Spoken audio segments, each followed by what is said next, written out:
जी हाँ दोस्तों, चैनल को सब्सक्राइब करें। और कहीं जाता नहीं है, वहीं बैठे बैठे दूसरों को खाना शुरू कर देता है। और देखते देखते पूरे स्टेडियम के सारे सांपों को अपने हलक के नीचे पेट में लेकर के पूरे स्टेडियम को घेर कर अकेले शहंशाह बैठा है। क्योंकि ये जादू नहीं, एक खुदा का भेजा हुआ मौजूदा है। ये खुदा का सारे सांपों को निगल लिया और पूरा फील्ड खाली हो गई। जहां तक गुंजाइश थी उसको सांप ने ही निगल लिया। इतना मंजर देखा कि फिरौन की तरफ से मुकाबला में करने के लिए शिरकत करने वाले जितने जादूगर आए थे, वो सारे जादूगरों ने एक जबान होकर ऐलान किया, आमन्ना, बोलिए, आमन्ना बिरब्बि मूसा व हारून। क्या ऐलान किया? पासा ही पलट गया। फिरौन तो कुछ और नक्शा सपना देखे हुए था। और हुआ क्या? सारे वो जादूगर जो उसके पैसे पर, उसके डीए और पता नहीं क्या क्या बोलते हैं, डीए पर आए थे, खर्चे पर, इनाम पर, वो सारे सजदे में गिर गए और ऐलान कर दिया कि हम सब के सब मूसा और उनके भाई हारून अलैहिस्सलाम के इस्लाम पर ईमान लाते हैं। उनके माबूद को अपना माबूद मानते हैं, उसी को खालिक को मालिक मानते हैं। ये फिरौन ये झूठा अपने आप को माबूद कहता है। ये तो नालायक, किसी लायक नहीं है, सही बंदगी के लायक भी नहीं, बंदा भी नहीं है। ये नाकिस बंदा है। हम ईमान ले आए। अब जब ये नक्शा देखा और पूरा पासा पलटता हुआ देखा तो कहते हैं ना, वो खंभा नोचे। कौन खंभा नोचता है? खिसियानी बिल्ली खंभा नोचे। अब क्या होगा? जितने चमचे थे, जितने खर्चा कराए थे, जितने प्लानिंग किया था, जितने वो जलसा सजवाया था, अब वो सबकी घटिया खड़ी होने लगी। तो कहने लगे, अरे हुजूर आप खफा ना हो, हम तो पहले से जानते थे ये जादूगर तो है ही, और जो जिनको आप बड़ा समझ करके लाए थे उनको हराने के लिए, ये सब उनके चेला हैं, सब शिष्य हैं, सब और गुरु है। ये हंस दिया आपने, मगर बात ये नहीं है। एतराज यहां पर है कि वो हजारों की तादाद में एक अल्लाह के नबी को हराने, शिकस्त देने और फिरौन को ताज पहनाने के लिए आए थे।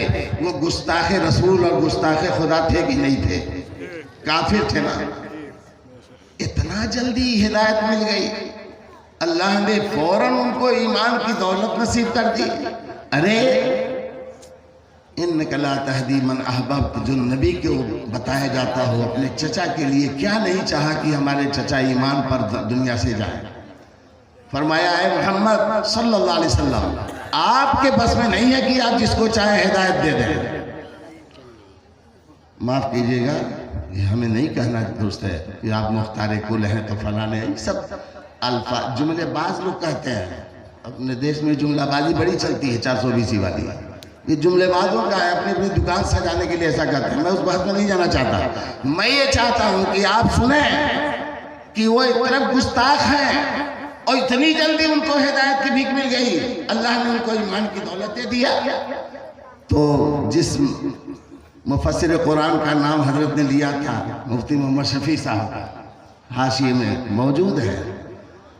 अल्लाह ताला को इतना प्यार आ गया उन जादूगरों पर कि उनको हिदायत की दौलत से नवाज दिया। सुनो गौर से, मेरी माँ बहनें भी जो पर्दे में है वो भी सुने, घरों में जो है वो भी सुने, बेटियां सुने, बहनें सुने, औरतें सुने, नौजवान बूढ़े जवानों, सब लोग सुनो। ये आपके भी दिमाग में आ रहा कि नहीं आ रहा है? उन जादूगर बेईमानों को इतना जल्दी न कोई तबलीग, न कोई जलसा, ना अमन तो बिल्लाहि मलाइकतहु कुतुबहु, कुछ भी नहीं पढ़ा गया। और अल्लाह इला इल्लल्लाह मुहम्मद रसूलुल्लाह बिन और ईमान की दौलत मिल गई। आमन्ना बिरब्बि मूसा व हारून कह करके सबसे पहले अपना जबीन नियाज को झुका दिया। तो मुफ्ती साहब ने लिखा है कि अल्लाह को उनकी एक अदा पसंद आ गई। क्या अदा?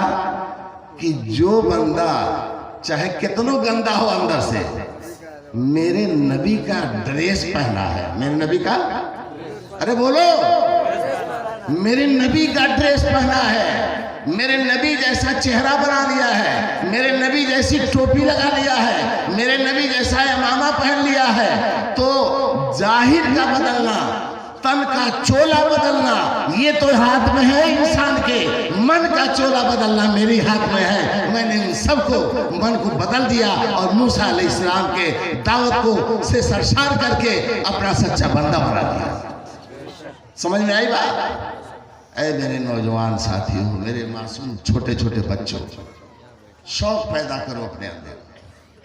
अरे ये शाहरुख आमिर खान की नकल उतारोगे, जानते हो ये कभी ने कहा कि जहन्नम के किस तबके में जाएंगे सर? अगर मरने से पहले तौबा नहीं किया और अपने ईमान के गठरी को सलामत नहीं किया तो उनके अंदर और अंग्रेजों के अंदर और दुश्मनाने इस्लाम के अंदर कोई फर्क नहीं है, सब तहतुस्सरा के अंदर जाएंगे। मेरे बच्चों, शौक पैदा करो, आलिम को देखो तो सोचो और नियत करो हम भी इसी आलिम की तरफ से आलिम बन करके दिखाएंगे। हम भी ऐसे ही कुर्ता और पैजामा और टोपी लगाएंगे, शेरवानी बनवाएंगे, जैकेट पहनेंगे और बेहतरीन उलमा जैसे तबके में चलने के अपने आप को लायक बनाएंगे। याद रखो, आपने हिम्मत किया, अज़्म किया, अपनी जिंदगी में इस्लाह लाने की कोशिश की, चेहरे पर नूर आया तो उसको आपने हिफाजत के साथ आगे तरक्की दी, बढ़ाया, तो याद रखिए आखिरत में तो जो आपको इनाम और इकराम से खुदा नवाजेगा, नेक सालिहीन के साथ आपका हश्र करेगा तो करेगा। अभी इसी दुनिया में कहता हूँ, इस लिबास को पहनो, जब तुम्हारा वक्त आएगा तो 40-45 साल तक इंशाल्लाह तुम्हारे हाथ में स्टेज मिलेगा, तुम्हारे हाथों में, तुम्हारे पीछे 50 आदमी चलने वाले बन जाएंगे, तुम्हारे लिए दस्तरखान सजाने वाले बन जाएंगे, तुम्हारे माँ बाप को क़यामत के दिन सर पर ऐसा ताज पहनाया जाएगा कि चाँद और सूरज की रोशनी भी उसके सामने माद और फीकी पड़ जाएगी। क्या नहीं चाहते हो कि माँ ने जितनी तकलीफ उठा के हमको पाला है, कल क़यामत के दिन उसको अल्लाह ताला अर्श के साए में जगह दे दे, जन्नत में नूर वाला महल दे दे? नहीं चाहते हो? चाहते हो कि जैसे यहाँ भी टटऊ भसऊ में भसौले में गुजार दिया, वैसे ही वहाँ भी ऐसे रहे। अपने माँ बाप के लिए, अपने लिए नियत करो, फैसले करो। ये है जाहिर का असर। अगर जाहिर आपने पहन लिया तो मैं एक बात बताऊं, बेहतरीन टोपी है, पैजामा है, कुर्ता है, मोजा है, दाढ़ी है, टोपी है, अमामा है। अब किसी शराब खाने पर आप हमको देख सकते हैं? बोलो, हाउ जॉन फ्री साइज वाला जो लिबास चलता है, इधर लोफर, उधर उसका हम आज तक नाम ही नहीं जाने कि बेलाउज है कि क्या है। 80 साल का बूढ़ा भी पहन ले, 8 साल का उसका नाती भी पहन ले, सबके अंदर कॉमन ड्रेस है।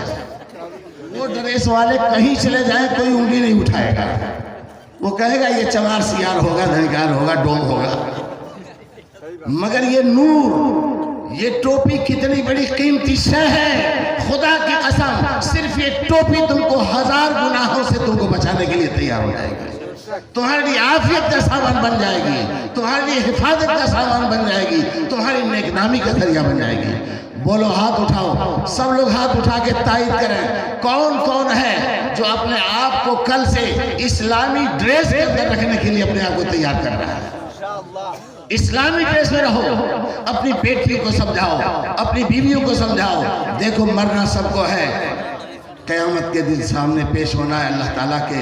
अरे वो करतूत करके जाओ मेरी माँ, मेरी बहनों, मेरी बेटियों, कि फातिमा ज़हरा की टीम के साथ तुम्हारा शुमार हो जाए, खदीजतुल कुबरा के साथ तुम्हारा हशर हो जाए, और माँ आयशा के साथ तुम्हारा हशर हो, राबिया बसरिया की माँ के साथ हो जाए। अरे आसिया उसी फिरौन की बीवी थी, लेकिन अल्लाह ने नवाजा तो वही मूसा अलैहिस्सलाम जो नजूमियों ने उनको दुश्मन बना दिया था, अल्लाह ताला ने ऐसा खेल खेला, वमकरू वमकरल्लाहु वल्लाहु खैरुल माकिरीन। अल्लाह ने उसी दुश्मन के घर में शाही खिदमत के जरिए से आसिया के गोद में पहुंचाकर मूसा अलैहिस्सलाम को परवान चढ़ा दिया। अरे बोला नहीं हुआ? तुम भी जाहिर बदल के देखो, बातिल का बदलना तो अल्लाह के हाथ में है। बातिल का बदलना, तुम कुर्ता पहन के तो देखो, पजामा पहन के चलो, टोपी लगाओ, शानदार दाढ़ी, आज से फैसला कर लो कि गर्दन तो कट जाएगी मगर हमारा दाढ़ी नहीं कटेगी इंशाल्लाह। दाढ़ी रखोगे अजमतों के पहाड़ पर खुदा दुनिया में इज्जत से नवाजेगा, और आखिरत में जो सुरखरुई और जो रजाजोई आपको हासिल होगी हम उसका तसव्वुर और कल्पना भी नहीं कर सकते। अल्लाह ताला ने जो कुछ हमसे कहा सुना हुआ, उसमें अगर कोई गलती हुई हो, नामुनासिब जुमला आपके शान में चला गया हो, तो भाई मैं उसके लिए माजरत खा हूँ, उसको माफ़ फरमाइए। मौका मिल जाएगा तो कहीं हमारी इस्लाह भी कर दीजिएगा और दुआ कीजिएगा अल्लाह ताला इसी तरीके पर मरते मरते भी इसी काम के अंदर हमको लगाए रखे। यही काम दो लगे हैं मेरी ज़िंदगी के पीछे। सुने आप लोग ना, आप दोहरा दीजिए, यही काम दो लगे हैं, कहिए यही काम दो लगे हैं मेरी जिंदगी के पीछे। मैं झुकूं खुदा के आगे, मैं चलूं नबी के पीछे। अल्लाह ताला हमें और आपको सुनने से ज़्यादा अमल सालेह की तौफीक अता फरमाए। व आखिरु दावाना अल्हम्दुलिल्लाहि रब्बिल आलमीन। तूफ़ान नूह लाने से है चश्म फ़ायदा, दो अश्क ही बहुत है अगर कुछ असर करे।